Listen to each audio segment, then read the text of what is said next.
Hello and welcome to Scrapping on the Fly. My name is Kristen and I'm here with my favorite Sunday hop, Scraplift Crafternoon, which was started by Kimberly with I'd Rather Be Scrapbooking and Christine Harden from Christine Harden's Scrapbooking, and now joined by Anna with Peacecraft Love and Tara O'Rourke. And today we have this layout by Josefine VanDer Hoeven. I hope I said that right. She did it for Cocoa Vanilla, and it is with the No Limits collection, which I do not have, but this is on the very top of my want list. So I had to be creative and try and figure out what I could do instead of having those stars. So I am scrapbooking this picture from Easter at my church, and it is a cross made out of flowers. And I thought I could do florals, and then I changed my mind. I didn't really want to do that. I don't want to cut on my Cricut because my Cricut's kind of hard to get to because we're in the middle of moving. So I have this stack of different stickers and embellishments for Easter. I have a couple of just religious Christian quotes or Bible verses. I have this really cool crocheted cross and these stickopotamus word phrases, Bible verses, and a couple of other little stickers. And then there is this little box here, and I found this while I was trying to organize some things before we move. And there's tons and tons of pinks and oranges and yellows and some blue. And I thought that that would work well for an Easter layout. So I thought I'd use the tags in replacement of the stars. And I have this white base page that I'm going to use. So I've got my stickers and embellishments, my tags, my mixed media, my picture, and this layout. So let's see how this goes. All right, first of all, I'm going to apologize for any background noise. My husband is watching something in the next room, and it is not always easy to voice over. So I'm starting with some carved pumpkin distress oxide, and then I did some wild honey. And then the next one is picked raspberry. And I use this black piece of paper. It is a matte stack paper. And I'm just using that and picking up extra on the layout. And I'm going to use that as my matte because I wanted to use a black matte. And so I figure if I put the extra ink on there, I am getting a twofer. I'm getting that excess paint or ink picked up so that I can put the next color down and not have it blend too much. And I am adding the color from the layout to my matte. And then I take this distress ink pad from Crushed Olive, and I use my watercolor brush, which is becoming one of my favorite things to do, and tapping it out to get that color on there. I wanted something a little bit different. It's not exactly pastel-y because it's, like I said, crushed olive. But I thought that it would add a little extra something, and there's not really any green other than that, and then in the picture, of course. So just a hint of green in one of the florals that I'll use. So I really enjoy the way this turned out. I wasn't sure how it was going to go because I'm not always the best when it comes to trying new things like this when I don't really have an idea of how it's going to go. So I had put this paper down when I was doing the crushed pumpkin, but it took me too long and that stuff dries so quick. So I wanted to add a little extra of the orange on this matte stack. And then after I dry it, I put my picture down. I do use some double-sided tape, but I also add some Nuvo Deluxe adhesive, and then I trim it out. I don't want a huge border, but I did want like 1/8 of an inch around. So now that my paper is dry, I set my picture aside, and I'm going to start trying to build.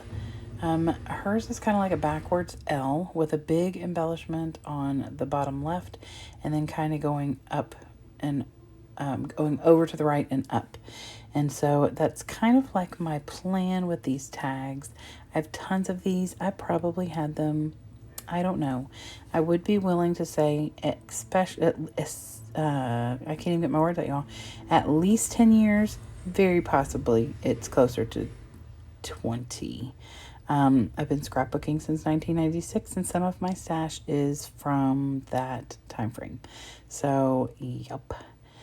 So I really want to get these used, and I don't ever remember to pull them. I have a tag maker now, and a lot of collections come with tags, so I don't ever think to pull this folder out because it's different.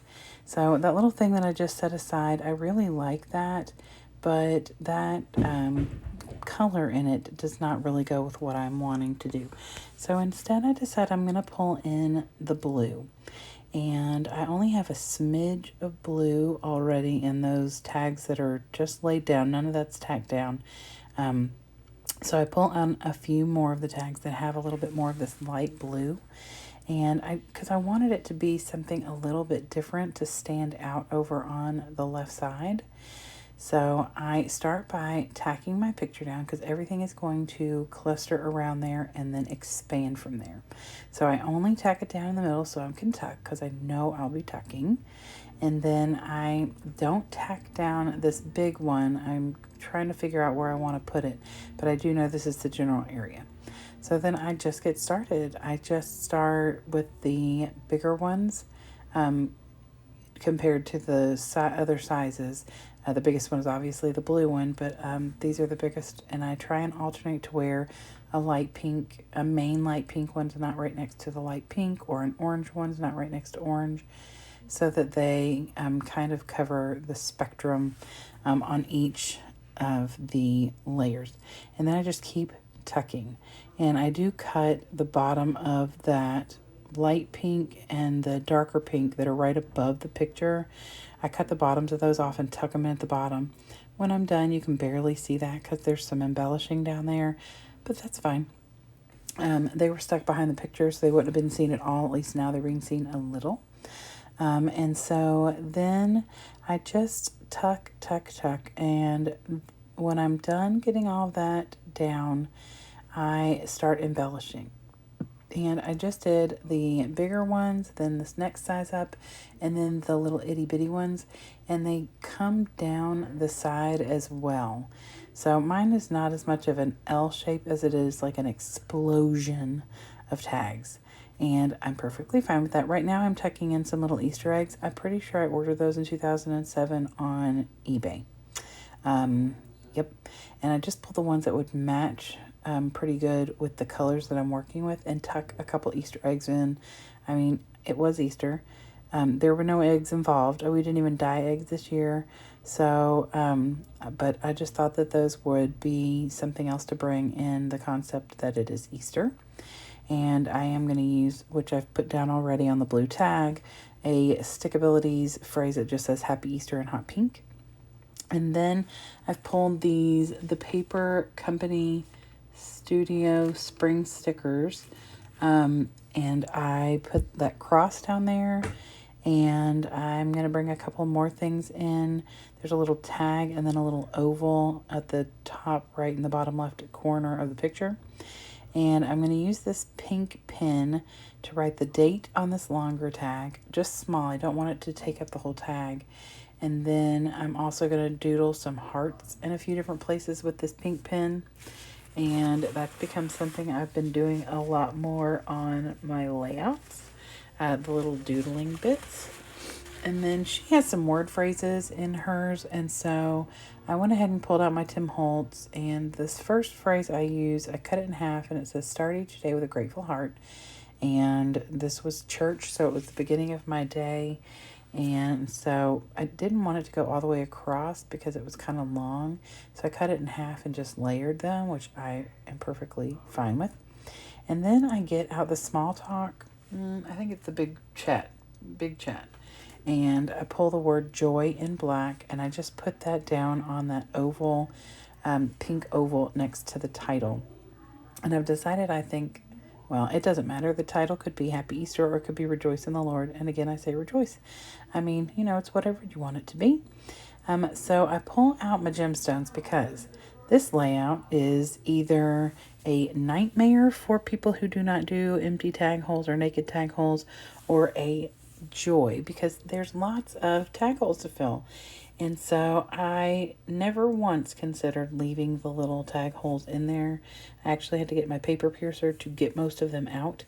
But I pull out my Paper Studio gemstones. I have some that I use that are Park Lane, but I fill in every one of those with either a pastel colored gemstone or a little pearly white gemstone.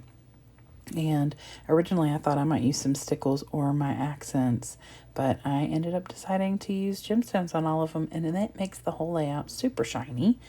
And so then I'm just finishing things up with a couple more of the embellishments from this paper company studio. I used this purple floral, and then there's like a little square with a gemstone or an enamel dot in the middle. Down there I put to the left just to bring a little more of the purple in that is on the gemstone in that cross. And I really wanted to use that crochet cross because I thought it was really pretty, but it just wasn't going to work. If I had done some more mixed media over to the side, I might have been able to put it there because it needed something behind it, but it didn't work. I will find a way to use it. Don't worry, it's very lovely. So there is the layout one more time, and then I'm going to bring up my layout, and I hope you all go down below and check out the ladies who are hopping along this week. I think it may just be Christine and Tara and myself, but we also Anna with Peacecraft Love and Kimberly with I'd Rather Be Scrapbooking.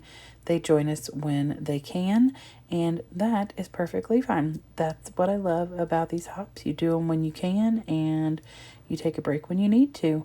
It's the joy of scrapbooking, and I love it. So I hope that you all will also go and check out Josefine and her Instagram account, which will be linked below. And I hope that you all have a fantastic day. Happy scrapping.